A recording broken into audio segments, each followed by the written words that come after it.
Tomamos contacto con Ramiro, quien está del otro lado y ya está con nosotros. Se lo saludamos. ¿Cómo le va, Ramiro García? Periodista, colega. ¿Anda bien? ¿Qué tal, Ramiro, tocayo? ¿Cómo te va? Bien, un saludo para vos, para el equipo del canal y para la audiencia diamantina.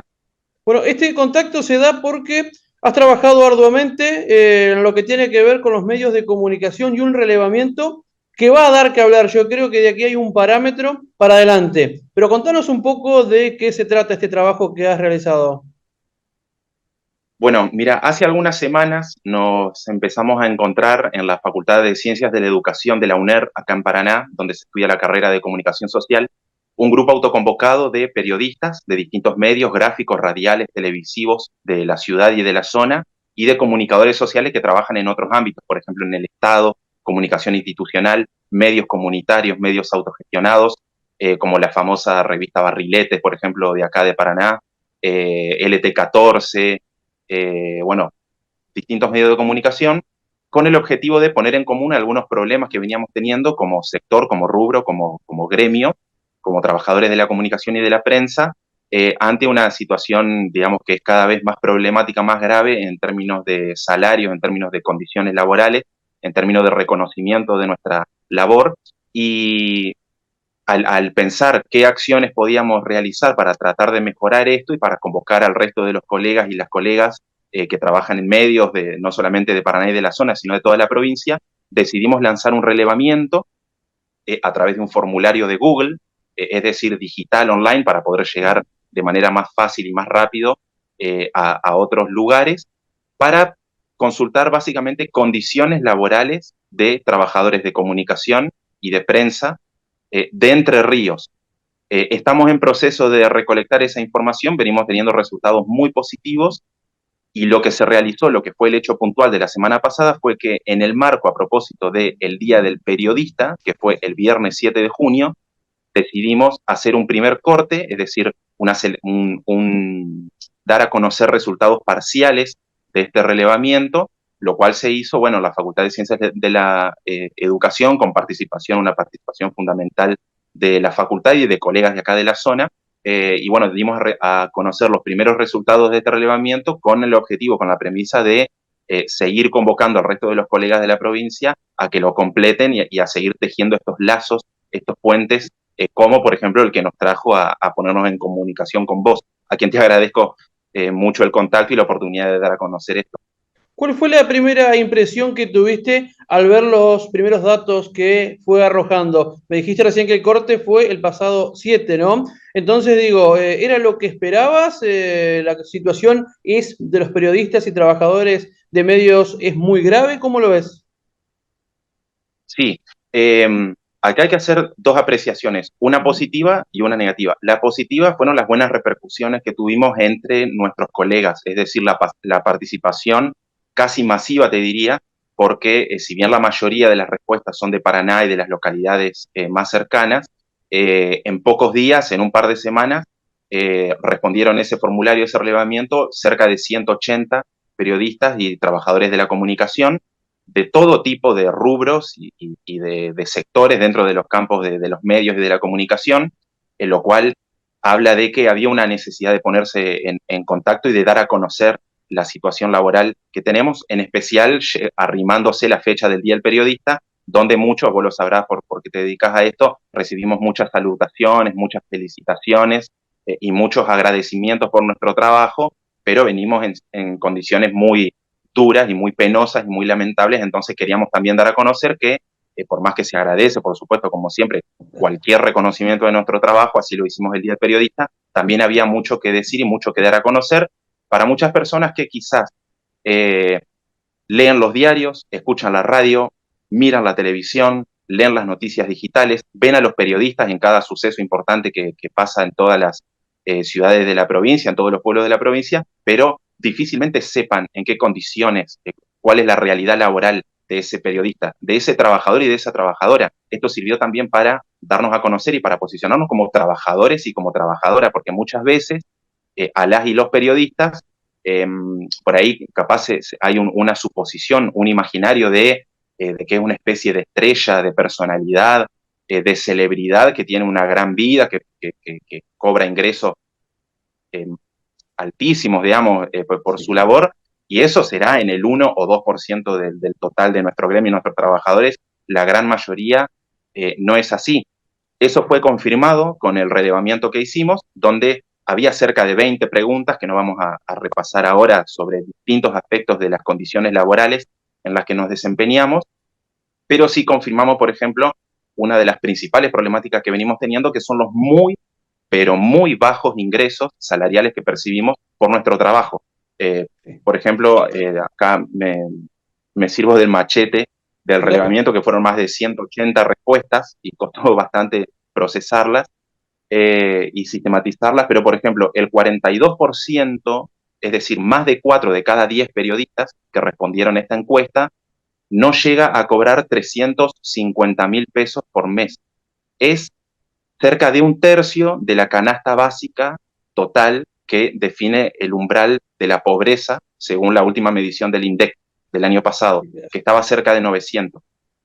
Y solamente el 25%, es decir, 25 de cada 100 periodistas, 2,5 de cada 10 periodistas o trabajadores de la comunicación perciben ingresos de 700.000 pesos mensuales o más, que es un salario que, bueno, si bien muchos desearíamos tener, no se puede hablar de eso como un ingreso alto, como un salario altísimo dentro de un sector que estamos hablando de trabajadores.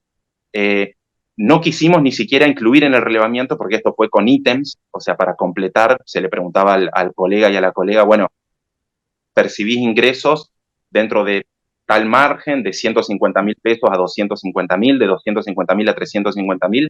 Llegamos hasta 700.000 pesos y no superamos esa cifra porque descontamos que casi nadie que se dedica a esto cobra, no sé, cerca de 1 millón de pesos, salvo que tenga 4 o 5 trabajos.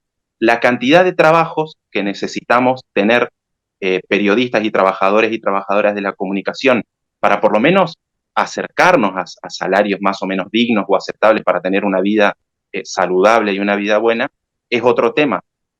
Nos encontramos con que de las y los colegas que se dedican a la comunicación o al periodismo, solamente 28%, es decir, 28 de cada 100, menos de 3 de cada 10, tienen un solo trabajo y pueden tener un solo trabajo diario, dedicarse a eso y con eso que le alcance para, bueno, todas las necesidades que tendrá su vida.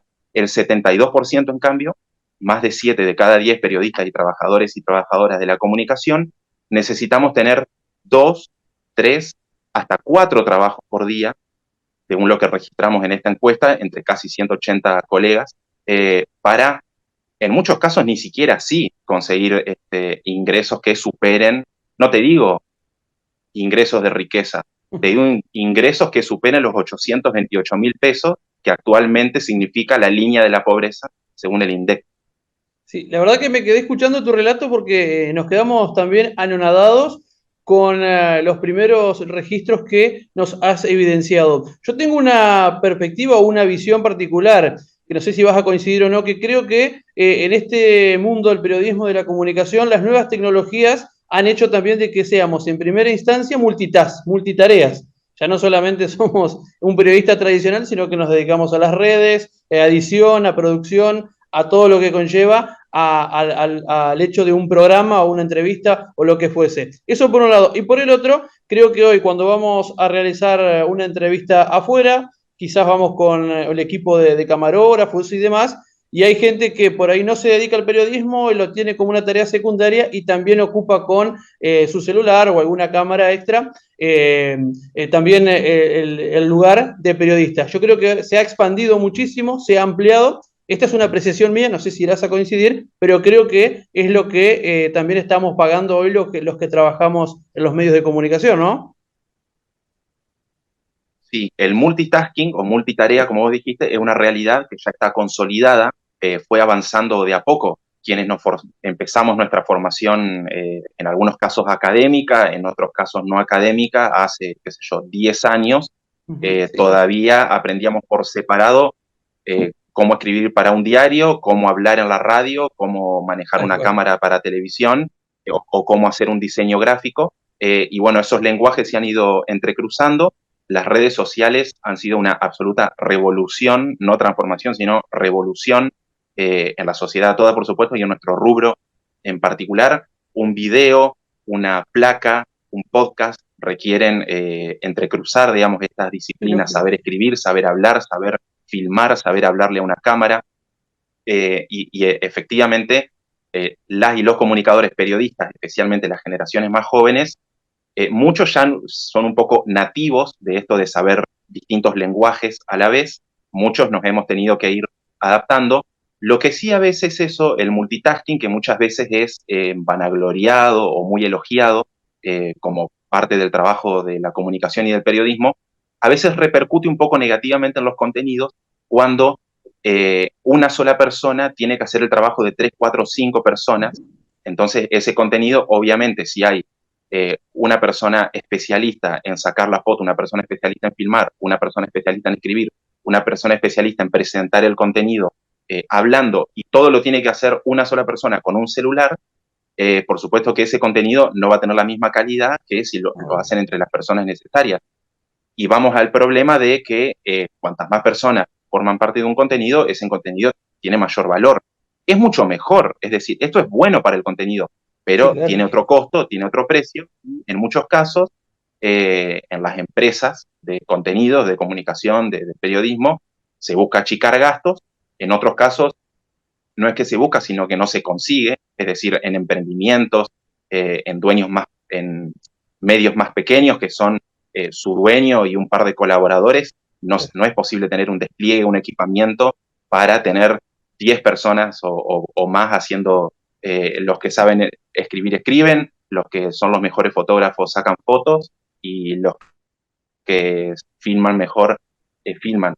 Ha habido una gran revolución, hoy en día la verdad es que sí, hay que adaptarse y hay que saber hacer más cosas quizá de las que antes alcanzaba con saber hacer y especializarse. Yo de todas maneras soy más bien un defensor de la especialización, de tener el derecho a especializarse, porque el contenido producido, elaborado por alguien que está especializado, podemos extendernos, no estamos hablando solamente de nuestro trabajo, Ramiro, de periodismo de la comunicación, sino en cualquier rubro.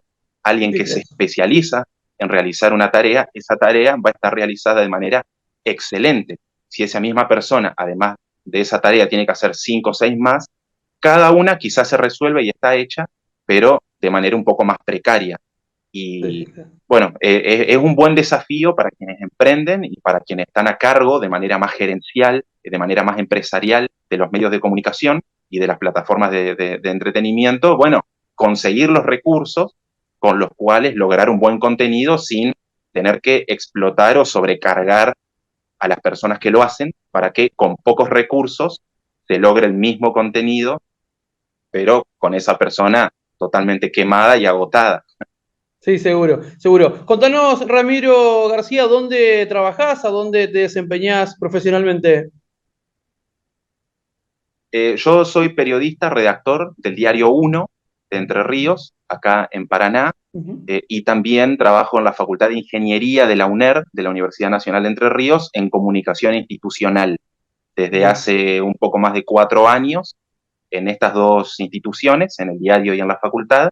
Y bueno, tengo un recorrido anterior en un sitio de noticias de información política, Informe Digital, también de acá de Paraná, en información, bueno, estrictamente más política. En total son unos 10 años, más o menos, en el periodismo y la comunicación.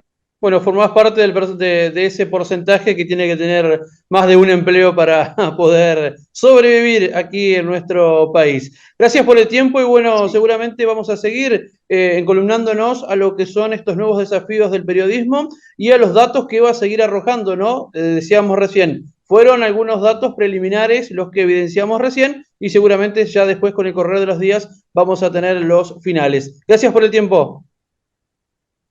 Muchas gracias a vos, Ramiro. Seguimos en contacto y a disposición para seguir conversando estos temas. Saludos a la audiencia diamantina y al equipo.